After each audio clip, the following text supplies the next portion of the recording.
Assalamualaikum warahmatullahi wabarakatuh. Alhamdulillahilladzi arsala rasulahu bil huda wa dinil haq liyundhira kulli wa kafa billahi syahida. Asyhadu alla ilaha illallah wa asyhadu anna Muhammadan abduhu wa rasuluh. Amma ba'd, puji syukur kita panjatkan kehadirat Allah Subhanahu wa taala. Di kesempatan sore hari ini kita masih bisa diberi kesempatan rezeki yang sehat dan bisa bertemu walaupun dengan bertatap muka di ruang Zoom. Yang kami hormati pemateri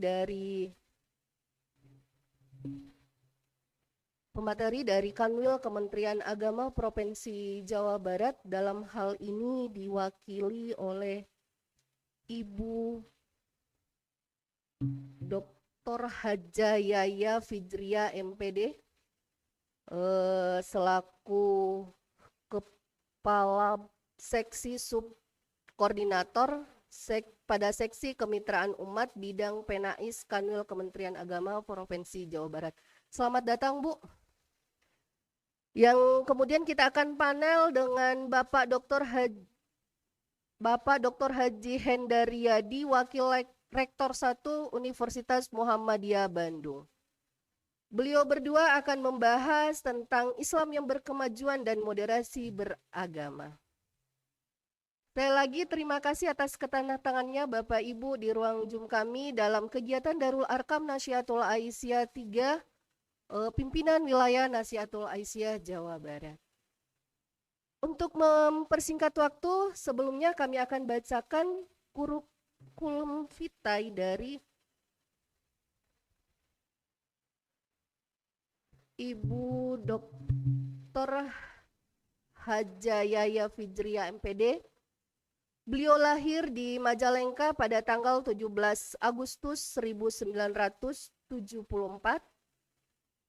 Alamat Kompleks Bumi Adipura Gedebage, Kota Bandung. Nomor kontak beliau 0818 034533. Riwayat pendidikan S1 YIN Sunan Kalijaga Yogyakarta, S2 Universitas Pendidikan Islam UPI Bandung, dan S3 UIN Sunan Gunung Jati Bandung. Riwayat pekerjaan, Kepala Seksi atau Subkoordinator pada Seksi Kemitraan Umat Bidang Penais Kantor Wilayah Kementerian Agama Provinsi Jawa Barat. Riwayat organisasi, Kepala Bidang Pemuda dan Perempuan FKPT Jawa Barat 2017-2019. Wakil Ketua Bidang Pendidikan DPD KNPI Jabar, Jawa Barat 2014-2017. Dan beliau juga pernah menjadi Ketua Umum Pimpinan Wilayah Fatayat NU Jawa Barat periode 2013-2018. Moto hidup beliau, saat memandang diri sendiri pakailah kacamata syariat, sehingga ketat dalam ibadah, namun saat memandang orang lain pakailah kacamata hakikat, sehingga tidak mudah menuduh salah. Ini dipetik dari Gus Mik. Oke, selanjutnya pemateri kita Bapak Dr. Haji Hendaryadi, Wakil Ketua Rektor 1 Universitas Muhammadiyah Bandung. CV-nya nanti kita tampilkan. Selanjutnya mungkin untuk mempersingkat waktu, kami persilahkan kepada Ibu Dr. Yaya untuk menyampaikan materinya. Silakan Ibu.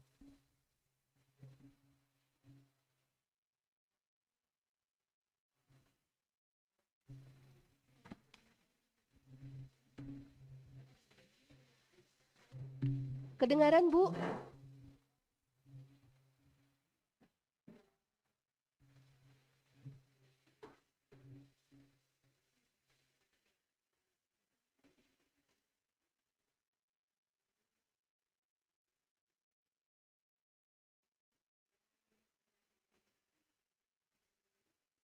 Reng-rengan PW Nasihatul Aisyah Provinsi Jawa Barat. Yang saya hormati Bapak Wakil Rektor 1 Universitas Muhammadiyah, Bapak Dr. Haji Hendaryadi. Salam kenal Bapak. Yang saya banggakan pula tadi saya lihat di layar ada Teh Hirni, ya. pengganti saya Teh Hirni, Ketua PW Partai NU Jawa Barat, dan yang sangat saya banggakan teman-teman rekan-rekan pemudi Nasyiatul Aisyah se-Jawa Barat. Selamat sore. Alhamdulillah, kiranya Allah menakdirkan saya untuk berhadapan dengan teman-teman dari Nasyiatul Aisyah. Kalau dengan Teh Dewi, saya pernah ketemu ya Teh Dewi ya beberapa kali, kalau tidak salah di acara DPD KNPI juga pernah. Kemudian dengan yang lainnya mungkin ada 1-2 orang yang saya pernah bertemu. Alhamdulillah, kiranya niat saya yang pertama adalah silaturahmi, yang kedua permohonan maaf karena Pak Kakanwil, Kepala Kantor Kementerian Agama Provinsi Jawa Barat, pada saat audiensi dari Nasyiatul Aisyah itu suratnya datang itu Pak Adi belum dipindah, tapi ketika waktu audiensi yang namanya juga kita sebagai ASN, Pak Adi, Bapak Kakanwil dipindah ke pusat. Beliau sekarang menjadi direktur di Bimas Islam, sehingga ketika audiensi Teh Dewi dan Reng-Rengan yang menerima kami bidang Penais Jawa, penerangan agama Islam, zakat dan wakaf. Kaitan dengan sebenarnya yang membawakan materi ini kan Nasyiatul Aisyah itu inginnya Bapak Kanwil. Kami juga mohon maaf karena memang seperti yang saya ceritakan barusan bahwa Pak Adib, Bapak Kanwil sudah dipindah ke pusat, sekarang sedang proses open bidding untuk perekrutan menggantikan beliau siapa selanjutnya. Kemudian yang kedua, Pak Kabag sebenarnya sudah meminta untuk agar Pak Kabid kami, Bapak Dr. Haji Jamaluddin sebagai Bapak Kepala Bidang Penais Jawa untuk menggantikan menyampaikan materi yang diminta oleh Nasyiatul Aisyah, tapi rupanya Pak Kabid dari minggu kemarin itu kurang sehat, sehingga saat ini sedang pemulihan. Jadi mohon maaf, permintaan maaf dari beliau kepada teman-teman semua, beliau tidak hadir, tapi insya Allah beliau sangat mengapresiasi acara kegiatan Darul Arkom Nasyiatul Aisyah ini. Makanya saya sebagai staf beliau, sebagai pembantu Bapak Kabid, saya kebetulan di sini diamanahi di Kementerian Agama sebagai kepala seksi. Kalau sekarang ada istilah lain dari kepala seksi adalah subkoordinator di bidang Penais Jawa ini. Kebetulan saya di kepala seksinya di seksi kemitraan umat. Jadi terkait dengan kerjasama Kemenak dengan luar instansi itu tanggung jawab, salah satunya adalah tanggung jawab saya gitu. Mohon maaf jika apa yang mungkin diharapkan oleh teman-teman, Bapak inginnya Pak Kanwil atau mungkin Pak Kabid, beliau-beliau tidak bisa datang, tidak bisa memberikan materi. Begitu mungkin ya teman-teman sementara. Selanjutnya saya diamanahi, mohon maaf Pak Hendar, saya duluan ya, tidak apa-apa ya, lady the first ya. Mangga Bu. Saya sebenarnya sama Pak Hendar kan diminta materi tentang Islam yang berkemajuan dan moderasi beragama. Tetapi saya di sini karena wacana moderasi beragama itu yang pertama kali disampaikan oleh Kementerian Agama, yaitu pada waktu Pak Menteri Agama Lukman Hakim Saifuddin. Jadi saya mohon izin untuk menyampaikan materi tentang moderasi beragama. Mungkin insya Allah Islam yang berkemajuan, mungkin Pak Hendar dan mungkin Pak Hendar juga akan kalau dalam bahasa Sunda menyempurnakan apa yang mungkin akan saya sampaikan tentang moderasi beragama. Itu ya teman-teman. Perkenankan saya langsung untuk menyampaikan materi. Sebentar.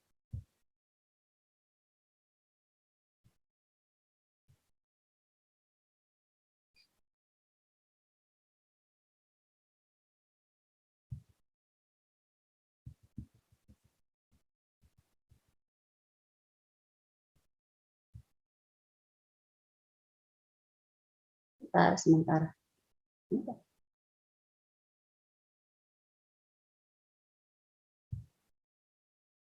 Ini biasanya saya oleh asisten.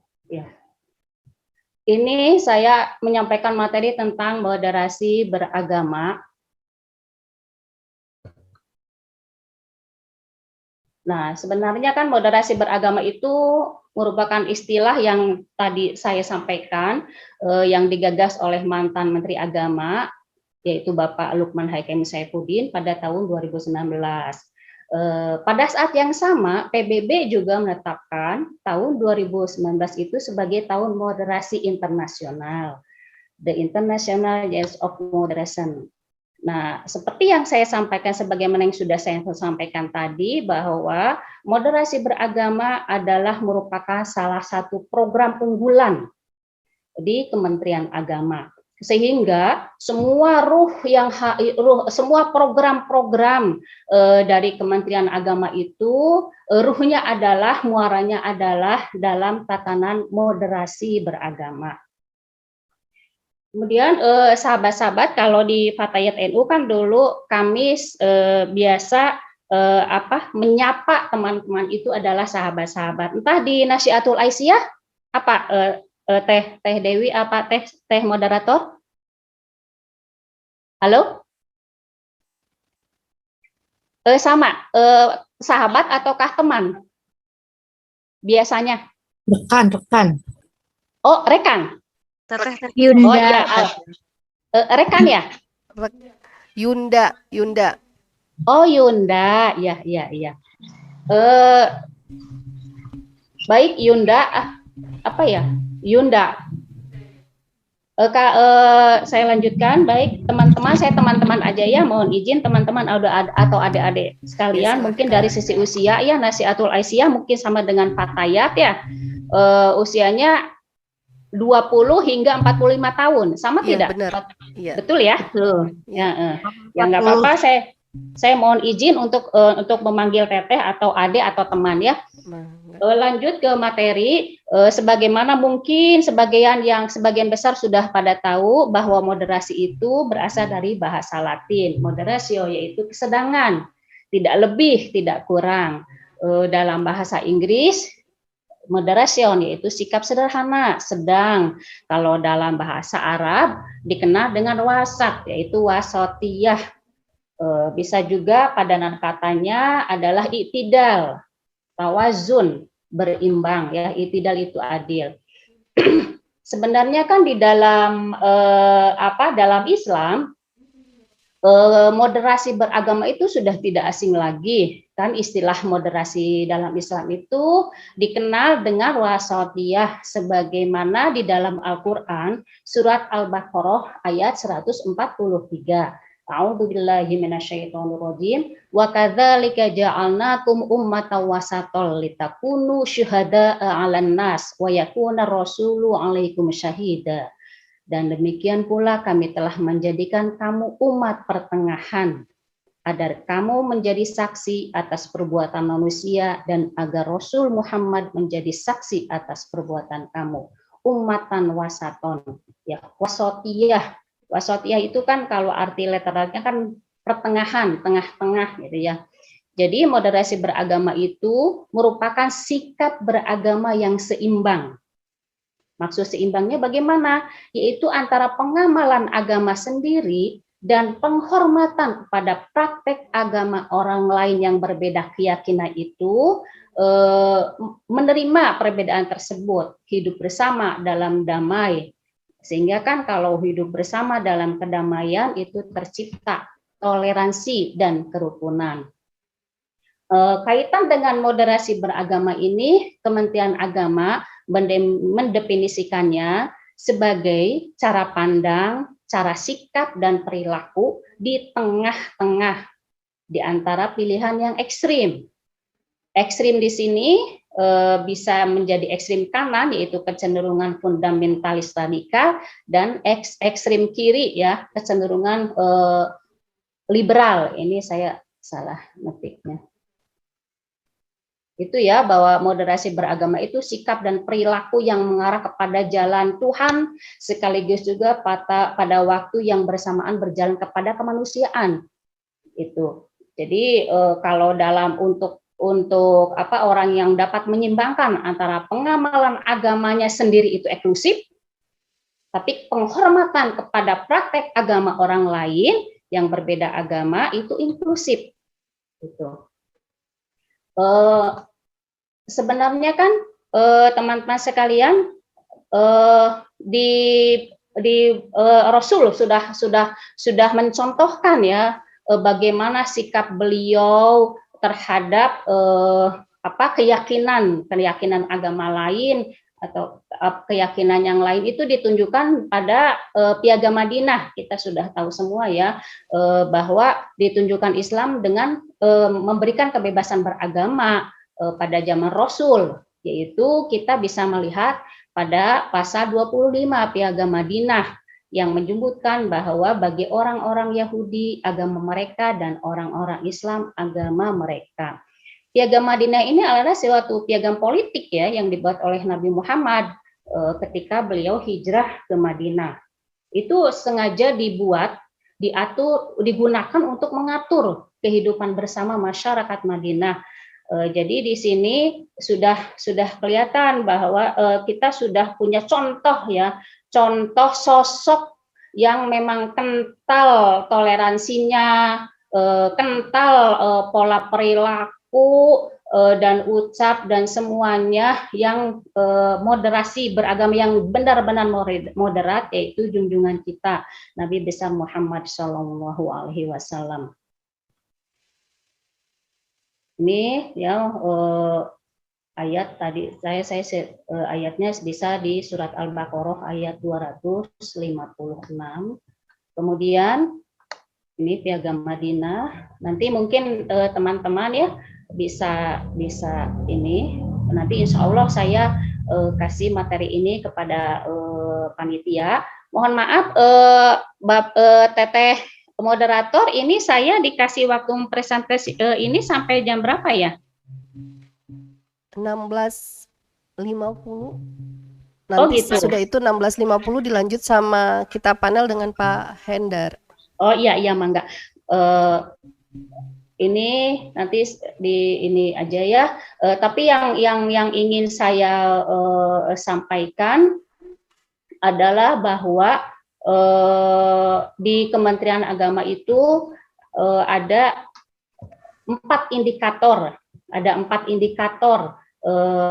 moderasi beragama. Apa saja indikator itu? Yaitu adalah komitmen kebangsaan, bahwa kita setia pada 4 konsensus dasar ya, negara Republik Indonesia, NKRI, Negara Kesatuan Republik Indonesia, Pancasila, Undang-Undang Dasar 1945, dan Bhinneka Tunggal Ika. Kemudian toleransi, ya indikatornya bahwa masyarakat Indonesia sebenarnya kan sudah sangat toleran ya, mengingat kemajemukan suku bangsa, budaya, agama ya. Tapi alhamdulillah kita tidak seperti Timur Tengah ya, kebanyakan di negara-negara Timur Tengah, Masya Allah, Afghanistan dan lain-lain sebagainya ada perang-perang. Mudah-mudahan tidak terjadi di negara kita, dan ya mudah-mudahan tidak terjadi ya. Allah selamatkan kita dalam walaupun majemuk, tapi mudah-mudahan kita selalu berada dalam kedamaian ya, hidup bersama. Kemudian selanjutnya indikator moderasi beragama, yang selanjutnya yang ketiga adalah anti kekerasan, dan yang terakhir adalah penerimaan terhadap tradisi. Bagaimanapun kita dengan berbagai macam suku bangsa, tentu banyak tradisi, banyak budaya yang berkembang di masyarakat. Selagi itu tidak mengganggu, menurut saya alangkah lebih baik kita menghargai tradisi-tradisi tersebut. satu hal yang ingin saya katakan bahwa sejatinya Islam, sejatinya kita sebagai masyarakat Muslim, mudah-mudahan keberadaan kita menjadi damai, membuat rahmah ya, menjadi rahmah bagi semuanya, baik bagi antar saudara kita sesama Muslim maupun saudara kita non-Muslim dan seluruh alam semesta. Sebagaimana surat Al-Anbiya ayat 107, A'udzubillahi minasyaitonirrajim, wa ma arsalnaka illa rahmatan lil alamin. Dan tidaklah aku utus engkau ya Muhammad kecuali menjadi rahmat ya bagi seluruh alam. Kita sebagai umatnya tentu mentauladani Rasul, mudah-mudahan kita juga menjadi rahmah bagi sesama kita, lingkungan masyarakat kita dan komunitas kita. Saya menyetir salah satu hadis, yaitu malla yarhamun nas la yarhamhumullah. Barang siapa yang tidak menyayangi sesama manusia, maka Allah tidak akan menyayangi dia. Demikian, terima kasih. Wallahu a'lam bishawab. Wallahu muwaffiq ila aqwamit thoriq. Wassalamualaikum warahmatullahi wabarakatuh. Waalaikumsalam warahmatullahi wabarakatuh. Terima kasih kepada Bu Yaya. Selanjutnya kita ke pemateri berikutnya. Nanti setelah pemateri kedua baru kita ada tanya jawab ya. Tapi sebelumnya saya akan bacakan CV dari Bapak Haji Hendaryadi. Nama lengkap Dr. Hendaryadi MAG. Tempat tanggal lahir Garut 8 Desember 1974. Pendidikan Madrasah Ibtidai Muhammadiyah Garut. Kemudian pesantren Darul Arkam Muhammadiyah Garut SMP sampai SMA. Kemudian S1 sampai dengan S3 beliau tempuh di IAIN atau UIN Sunan Gunung Jati Bandung. Pengalaman kerja beliau, terakhir beliau adalah sebagai Wakil Rektor 3 Universitas Muhammadiyah Bandung 2018 sampai dengan 2020. Pengalaman organisasi, beliau adalah pernah menjadi Ketua Pimpinan Ikatan Remaja Muhammadiyah Jawa Barat pada tahun 93-95, kemudian anggota IMM Korkom UIN Bandung 93-94, anggota DPD IMM Jawa Barat 95-97, kemudian Sekretaris Majelis Tarji dan Pengembangan Pemikiran Islam MTPPI Pimpinan Wilayah Muhammadiyah Jawa Barat 2000-2005, kemudian Ketua BTM Masjid Raya Muhajidin Pimpinan Wilayah Muhammadiyah Jawa Barat 2005-2010. Terakhir beliau adalah anggota Lembaga Pengembangan Pesantren Muhammadiyah LP2M Pimpinan Wilayah Muhammadiyah Jawa Barat 2015-2020. Mungkin itu singkat dari kurikulum vitae beliau. Untuk mempersingkat waktu, kami beri kesempatan 15 menit ke depan untuk menyampaikan materinya. Waktu dan tempat dipersilahkan dengan hormat, Bapak. Baik, terima kasih moderator. Bismillahirrahmanirrahim. Assalamualaikum warahmatullahi wabarakatuh. Waalaikumsalam warahmatullahi wabarakatuh.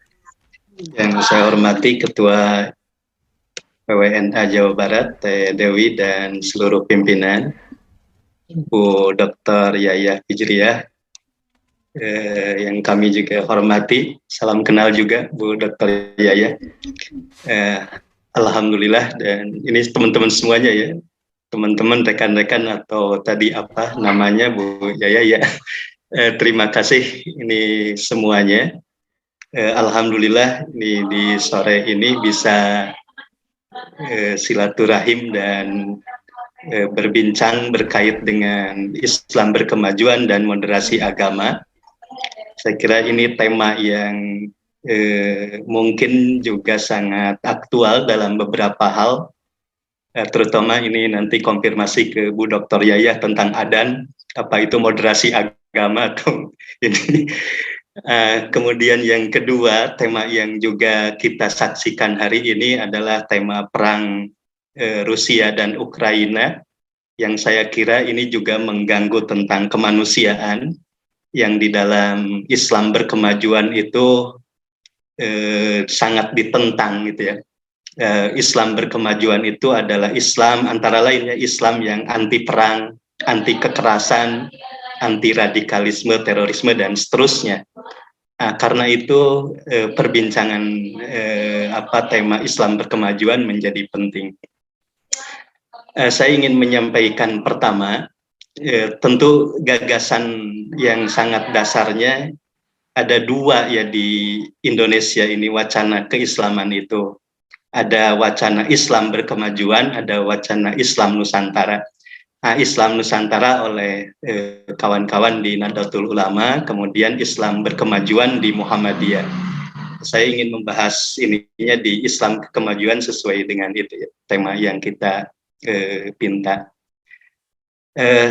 Pertama saya ingin mengawali dari satu ini ya, realitas Muhammadiyah. Kenapa Muhammadiyah itu repot-repot misalnya harus mendirikan rumah sakit di mana-mana gitu ya. Lalu kenapa Muhammadiyah itu harus juga repot-repot mendirikan sekolah sampai di luar negeri gitu ya. Perguruan tinggi juga sampai ke luar negeri. Ini saya sampaikan di awal nih. Ini barangkali ke depan ini mimpi Muhammadiyah bisa menjadi jembatan peradaban antara Amerika, Cina, atau Rusia, Ukraina ya, insya Allah. Tetapi ini mimpi yang sangat berkemajuan, dan karena itu nanti pertanyaan tadi, kenapa harus repot-repot mendirikan sekolah di luar negeri, perguruan tinggi di luar negeri, lalu kenapa juga hari-hari ini Muhammadiyah menggerakkan MDMC, lalu MCCC gitu ya, untuk penanganan COVID. Nah, semua itu selalu akan kembali kepada cara pandang keagamaan atau cara keberislamannya. Antara lain, Muhammadiyah memandang bahwa Islam itu bukan sekedar agama akidah gitu ya, yang hanya berkait dengan relasi antara manusia dan Tuhan saja gitu. Atau bukan semata agama ibadah gitu ya, yang itu sangat menekankan ritualisme atau ritualistik. Tetapi Muhammadiyah melihat bahwa agama atau Islam itu merupakan din al-hadoroh gitu. Din peradaban gitu, atau din berkemajuan. Jadi di situ ada visi keagamaan atau visi keislaman yang mendorong kita untuk melakukan terus pembaruan, kemajuan-kemajuan, dan melahirkan peradaban-peradaban yang unggul, peradaban yang utama. Nah, kemajuan itu sendiri disebut sebagai yang serba utama, itu ya, lahir batin. Kemudian serba unggul dan serba keutamaan dalam berbagai aspek kehidupan. Nah, Islam berkemajuan itu sendiri didefinisikan oleh Muhammadiyah itu ini ada beberapa aspek yang penting gitu ya. Pertama, secara filosofis dan nilai dasarnya itu berangkat dari semangat Quran surah Ali Imran ayat 110 dan 104 ya. Terutama 110. Kuntum khairu ummatin ukhrijat linnasi ta'muruna bil ma'ruf wa tanhauna 'anil munkar wa tu'minuna billah. Ini mohon maaf ya, saya tidak menayangkan ini, nanti lagi diperbaiki naskahnya. Ada banyak, terlalu banyak. Tapi sepintas saja. bahwa ayat ini menjadi refleksi atau menjadi ya refleksi filosofis bahwa ayat itu meneguhkan tentang pentingnya dalam bahasa Muhammadiyah, teks naskahnya dalam pemikiran abad ke-21-nya itu ada liberasi, ada humanisasi atau emansipasi, ada liberasi, ya, kemudian ada transendensi. Ini umumnya Muhammadiyah meminjam dari ungkapan Pak Kunto Wijoyo bahwa ayat itu menunjukkan, atau surah Ali Imran ayat 110 itu menunjukkan satu perintah atau menunjukkan satu keunggulan umat Islam yang memiliki fungsinya melakukan humanisasi atau emansipasi,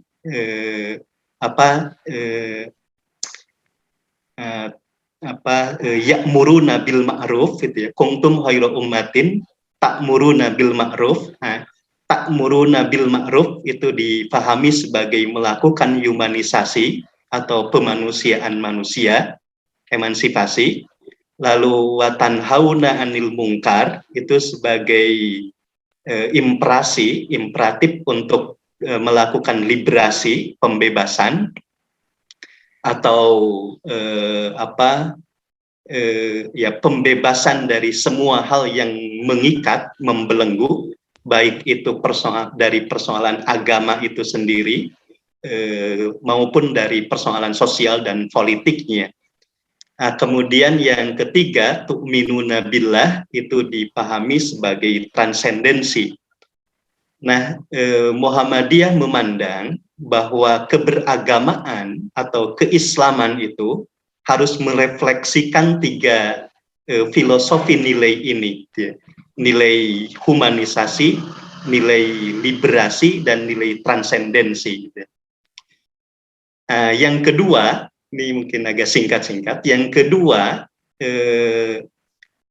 teologi yang dibangun, gitu ya, teologi Islam berkemajuan itu didasarkan pada teologi al-ma'un, sebagai dalam istilah teksnya itu transformasi al-ma'un untuk menghadirkan dakwah dan tajdid secara aktual dalam pergulatan hidup keumatan, kebangsaan, dan kemanusiaan universal. Ini kita memahami bahwa al-ma'un itu memiliki 4 pilar, gitu ya, di dalam tradisi Muhammadiyah atau pemahaman Muhammadiyah. Pertama, al-ma'un itu punya pilar pengabdian untuk anak yatim.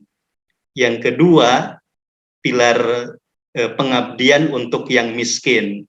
Lalu yang ketiga, pilarnya itu tidak melalaikan salat. Lalu yang keempat, tidak ria. Dan yang kelima, tidak menolak bekerja sama.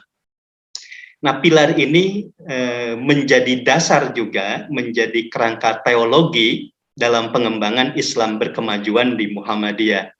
Nah, karena itu Muhammadiyah dalam pengembangan Islam berkemajuannya itu nanti selalu menunjukkan keberpihakannya kepada kaum lemah, misalnya kaum yatim, kaum miskin, lalu tetapi tetap berpijak pada nilai-nilai spiritualitas, salat, lalu tidak ria, dan selalu mengedepankan kerjasama.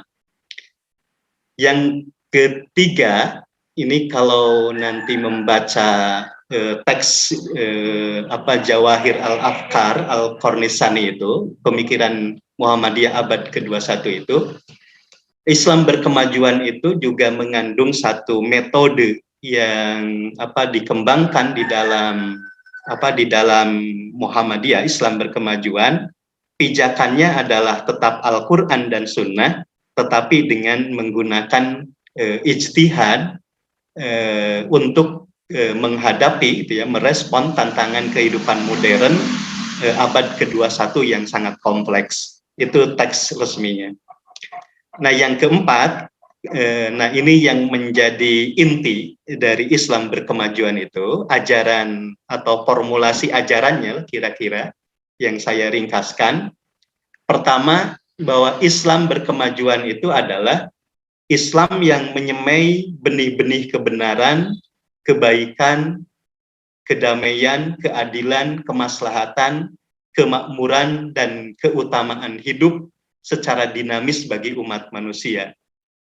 Ini sangat tegas sekali itu ya, bahwa Islam yang diyakini oleh Muhammadiyah bukan Islam yang tadi itu yang bukan mengedepankan ekstremitas itu ya, atau yang mengedepankan kekerasan, tetapi Islam yang diyakini oleh Muhammadiyah itu Islam yang menyemai benih-benih kebenaran, benih-benih kedamaian, gitu, benih-benih kebaikan, keadilan, kemaslahatan, kemakmuran, dan keutamaan hidup.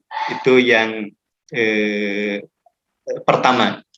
Yang kedua, Islam berkemajuan itu adalah Islam yang menjunjung tinggi kemuliaan martabat manusia, baik laki-laki maupun perempuan tanpa diskriminasi. Oke, ini menarik, terutama untuk teman-teman rekan-rekan di NA itu ya, bahwa Islam yang dipahami di Muhammadiyah itu adalah Islam yang memuliakan martabat manusia, at-takrim al-insaniyah, gitu ya, al-karomah al-insaniyah, dan itu banyak ayat yang dirujuknya, termasuk di dalam menghadapkan antara laki-laki dan perempuan. Muhammadiyah memandang kesetaraan, equality antara laki-laki dan perempuan. Kedua-duanya memiliki martabat yang sama. Sehingga perlu dijunjung tinggi kemuliaannya tanpa ada diskriminasi, termasuk pada anak laki-laki maupun anak perempuan ya, harus memperlakukan juga secara adil tanpa diskriminasi. Yang ketiga, Islam berkemajuan itu adalah, nah ini yang tadi saya sedikit kemukakan, Islam yang menggelorakan misi anti perang, anti terorisme, anti kekerasan, anti penindasan, anti keterbelakangan, dan anti terhadap segala bentuk pengerusakan di muka bumi, seperti korupsi, penyalahgunaan kekuasaan, kejahatan kekuasaan, eksploitasi alam, serta berbagai kemungkaran yang menghancurkan.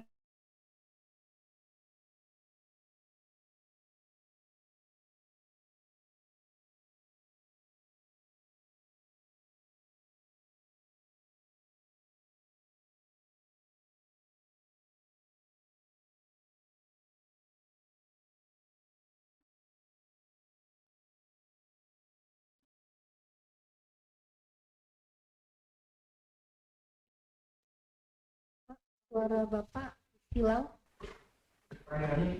Maaf Pak. Punten suara Suaranya Pak tidak Waret sampai. nggak kedengaran.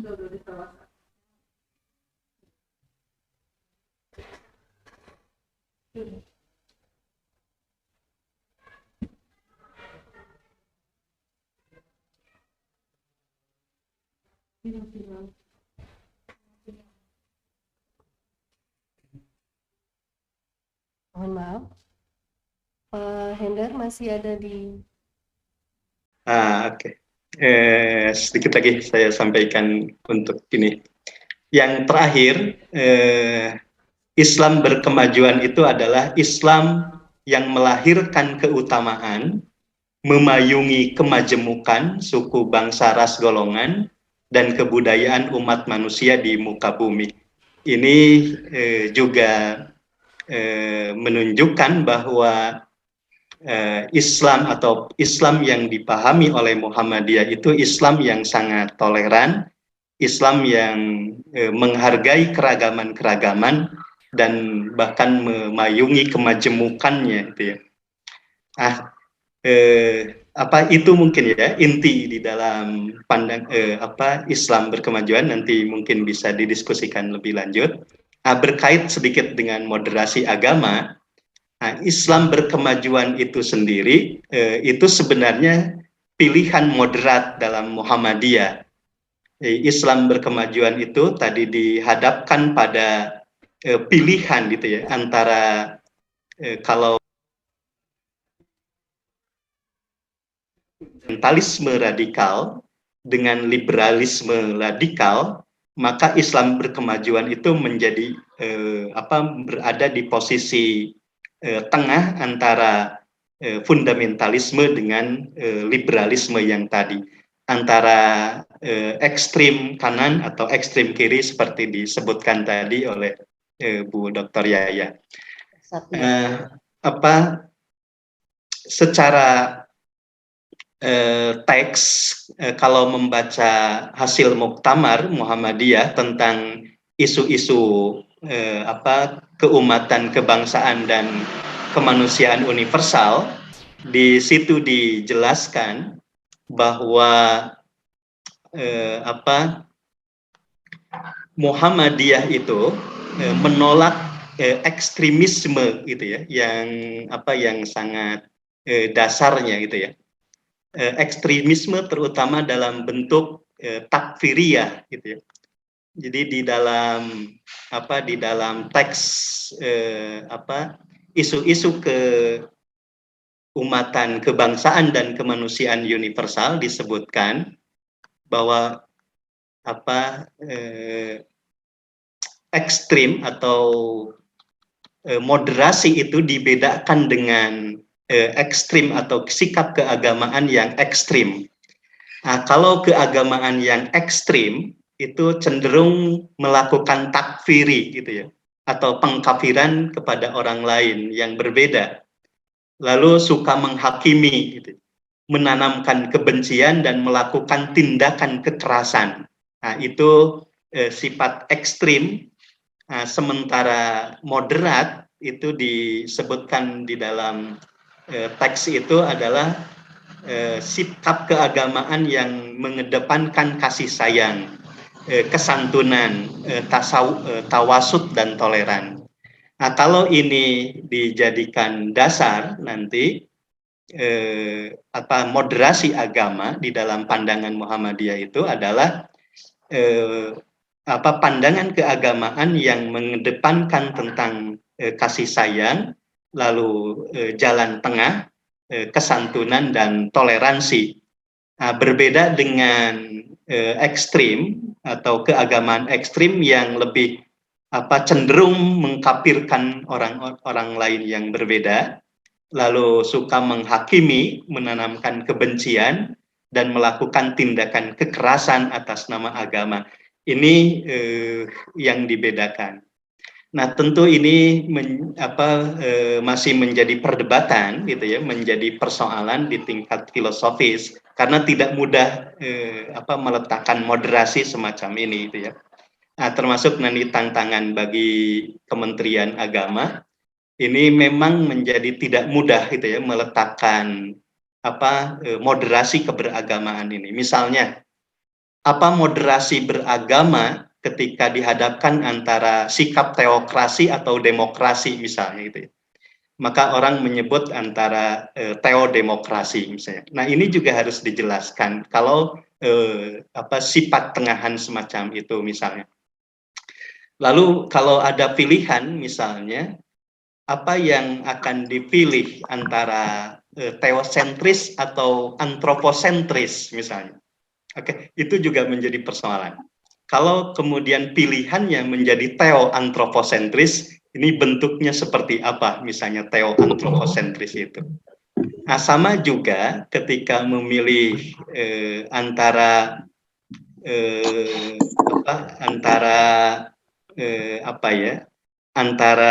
feminisme misalnya, feminisme postmodernisme dengan feminisme radikal, itu mana yang akan menjadi tengah-tengah misalnya.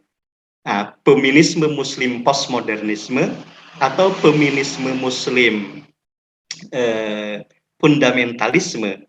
Nah, ini juga akan melahirkan satu misalnya pilihan feminisme ekosentris dan yang lain-lain. Itu menjadi problem tersendiri misalnya, itu yang akan menjadi perdebatan. Nah, salah satunya juga, ini juga menjadi persoalan hari ini, kemarin misalnya tentang kebijakan membatasi adzan misalnya, atau keluar adzan yang dikeluarkan di speaker-speaker. Nah, ini juga pilihan moderat atau juga pilihan pilihan yang ekstrim misalnya, itu juga dipersoalkan. Nah, kalau demikian, maka moderasi itu harus dilihat pada konteks gitu ya, pada konteksnya yang tepat gitu ya.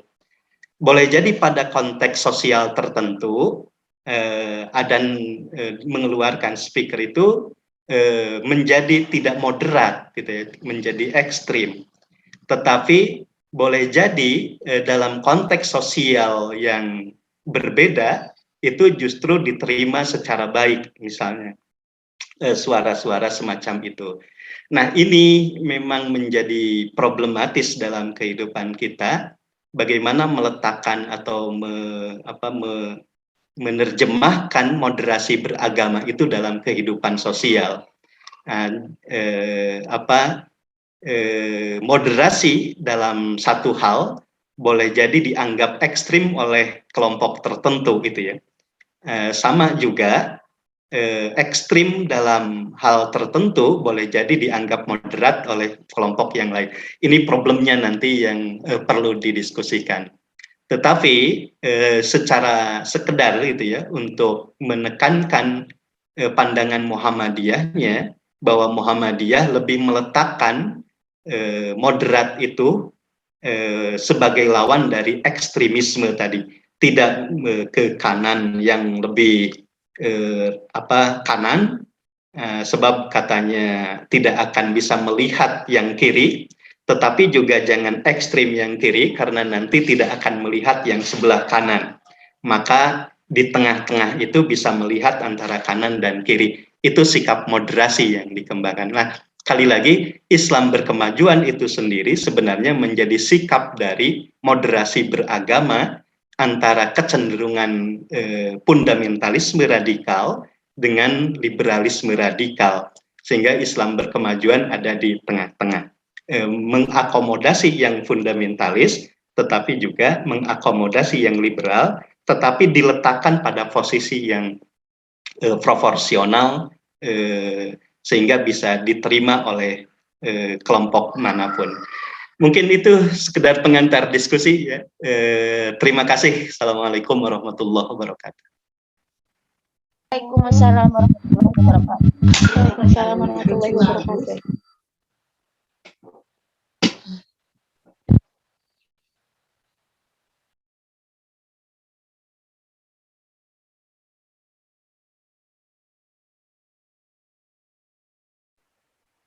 Suara Bu moderator nggak kedengaran? Masih di mute.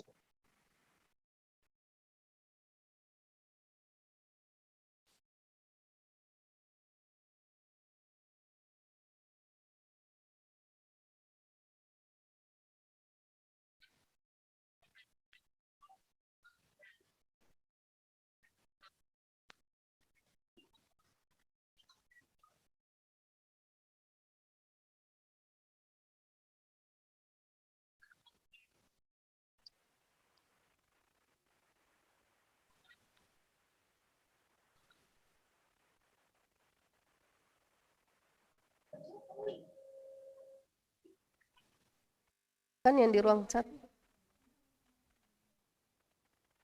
Teh Winda dari Kota Tasikmalaya, disilakan Teh Winda. Teh Winda. Ada Ya. dari Teh Winda, silakan Teh Amel.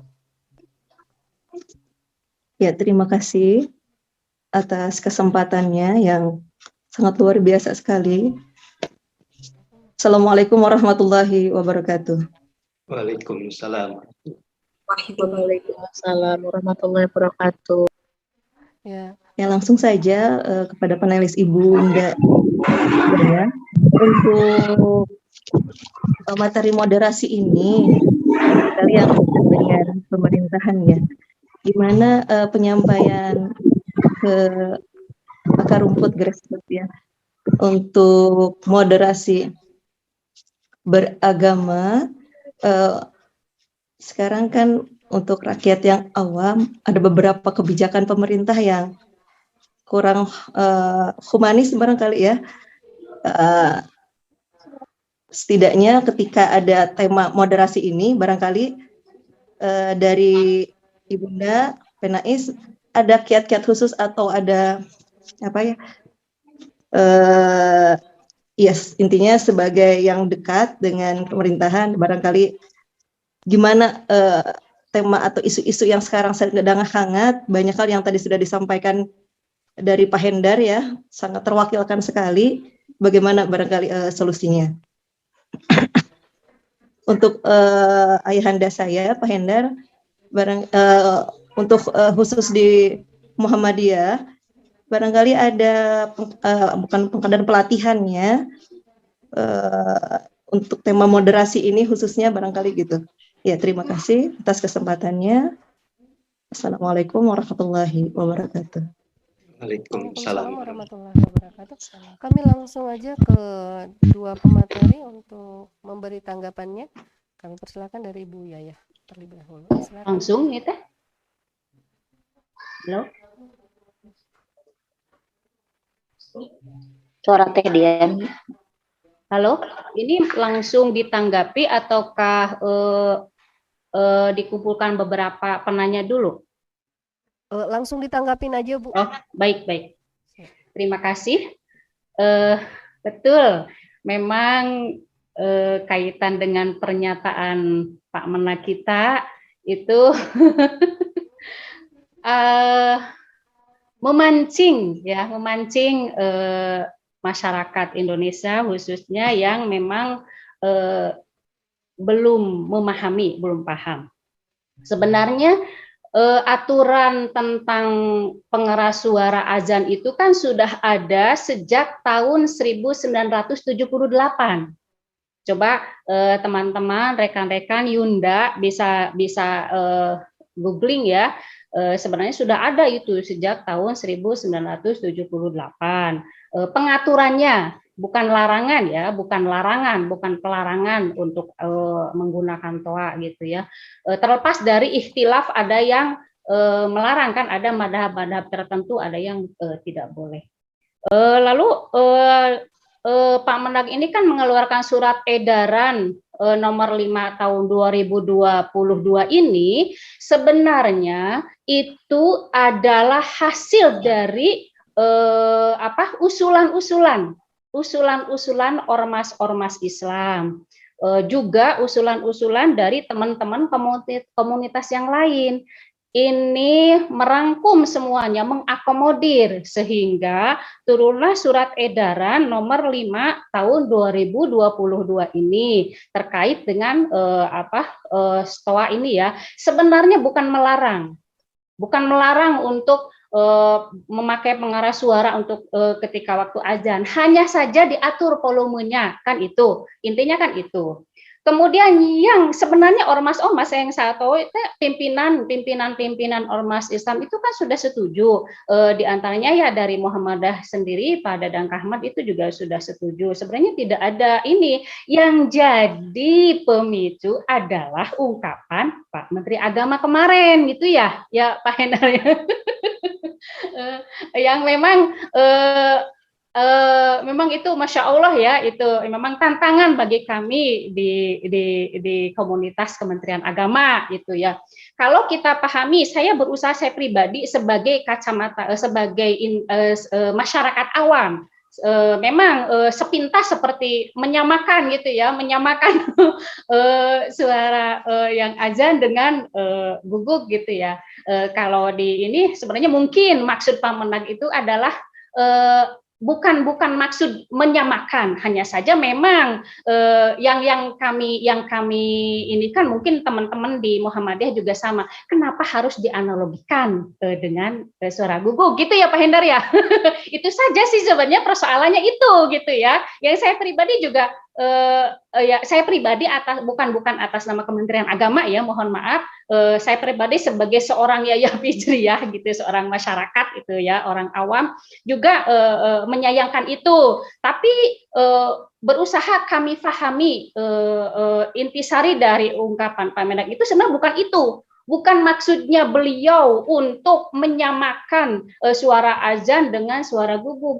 Hanya beliau itu mencontohkan bahwa kalau misalkan kita kalangan minoritas, misal kalangan minoritas muslim berada di lingkungan orang-orang non-muslim, kemudian bersautan suara-suara gogo, itu mungkin sedikit banyak kita akan merasa terganggu. Itu maksud Pak Menteri Agama. Seperti itu ya, ya saya pribadi pun juga sebenarnya memang kenapa harus analoginya pakai itu gitu ya.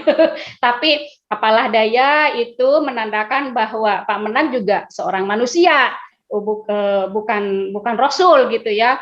Keistimewaan Rasul itu kan maksum ya, jikapun tidak ada Rasulullah SAW itu kan maksum, terjaga.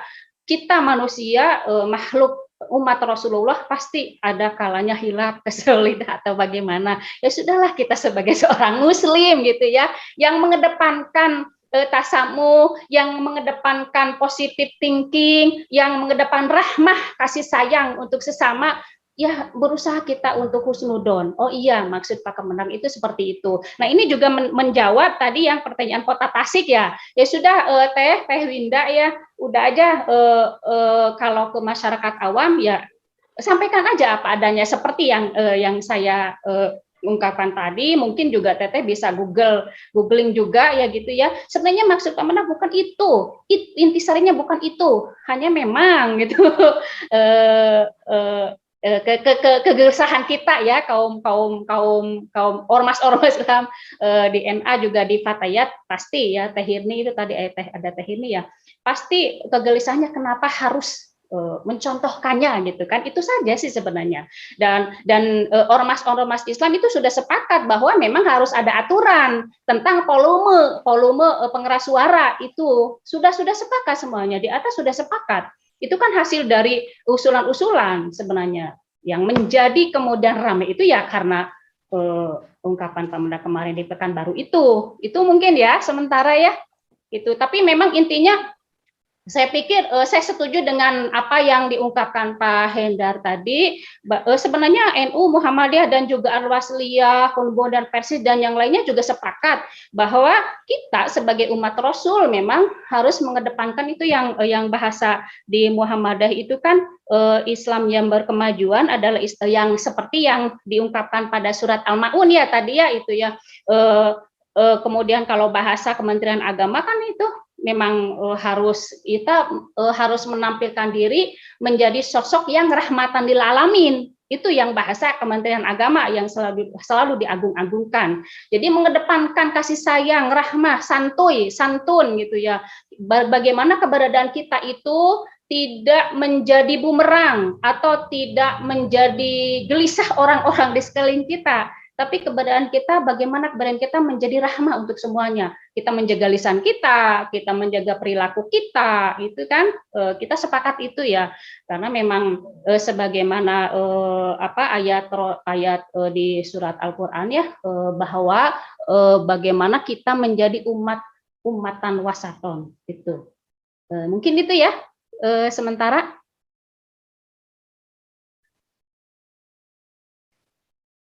Ditanggapin Pak. Iya, terima kasih. Ini kalau saya betul harus ada pelatihan moderasi beragama di kita ya.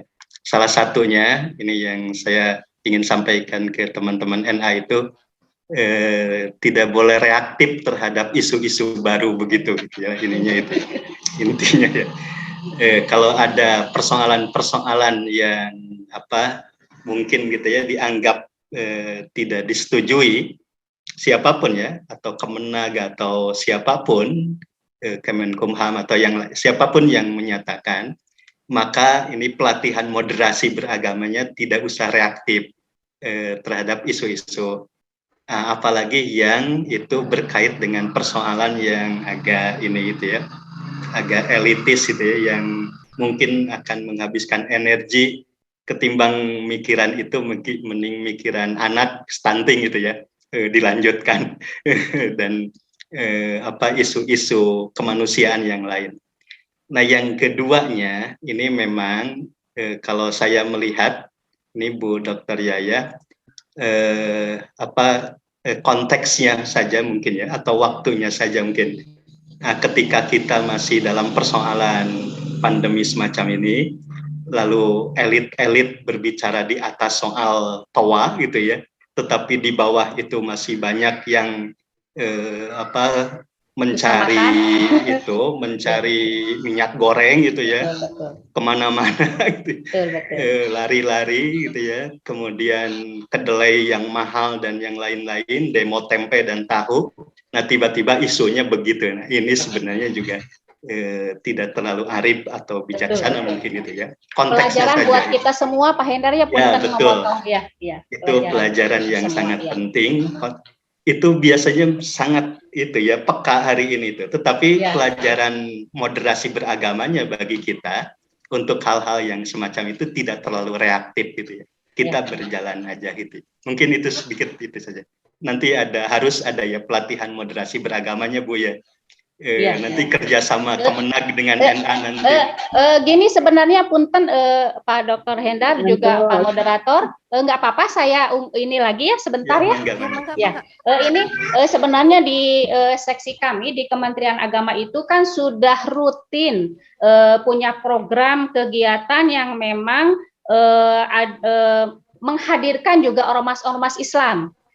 Di antaranya di seksi kami ini insya Allah bulan depan ini ada 3 kegiatan yang cenderung sama gitu ya berjalan tahun-tahun ini. Yang pertama adalah dialog kerukunan umat beragama itu. Kemudian yang kedua dialog ormas Islam dan ormas kepemudaan.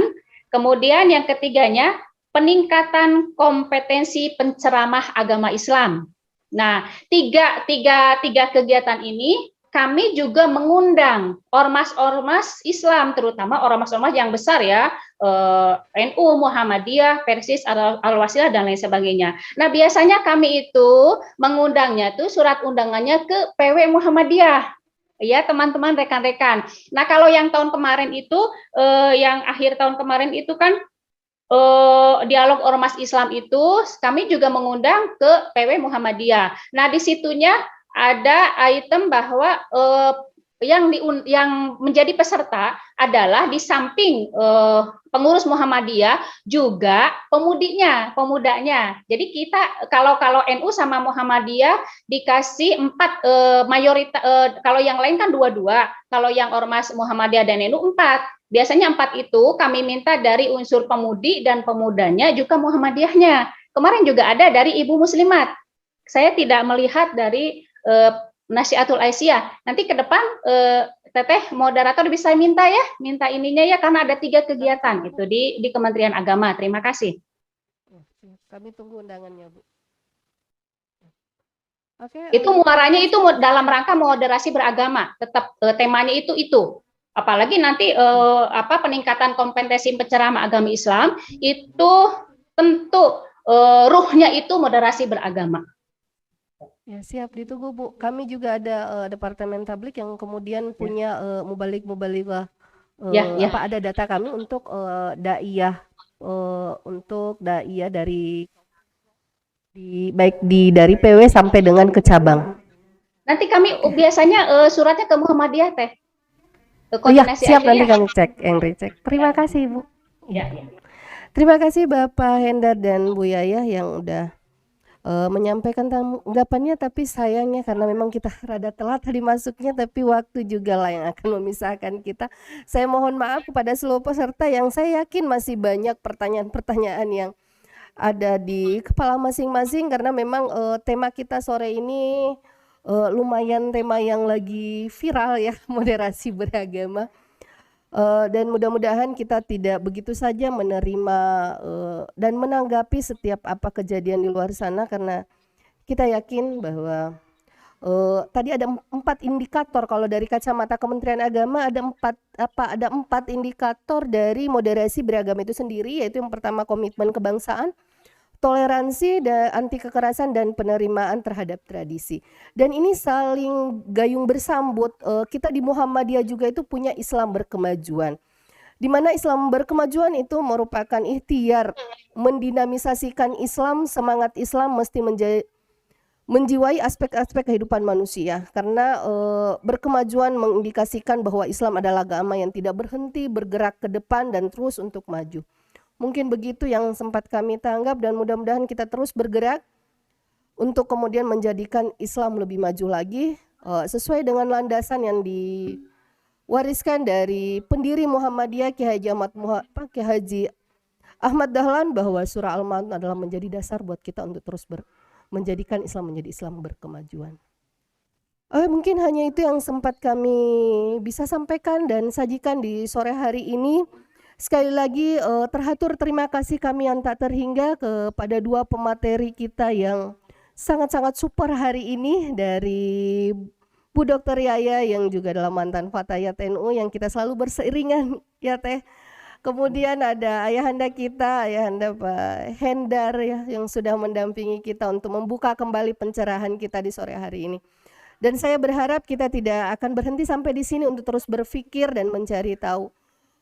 Sekali lagi mohon maaf kepada teman-teman yang juga masih bersedia untuk bertanya karena waktu jualah yang memisahkan kita. Sekali lagi jazakallahu khairan kepada dua pemateri kita sore ini, dan insya Allah akan kami kirimkan cenderamata dalam bentuk sertifikat kepada dua pemateri ini karena memang kita tidak sama di ruangan ini. Insya Allah kami akan mengontak melalui panitia mungkin ke dua pemateri kita ini. Sekali lagi terima kasih banyak yang kami haturkan, jazakallahu khairan, dan mohon maaf atas segala kekurangan kita hari ini sore ini. Mohon maaf sekali lagi. Albiru manitoqa. Wassalamualaikum warahmatullahi wabarakatuh. Waalaikumsalam.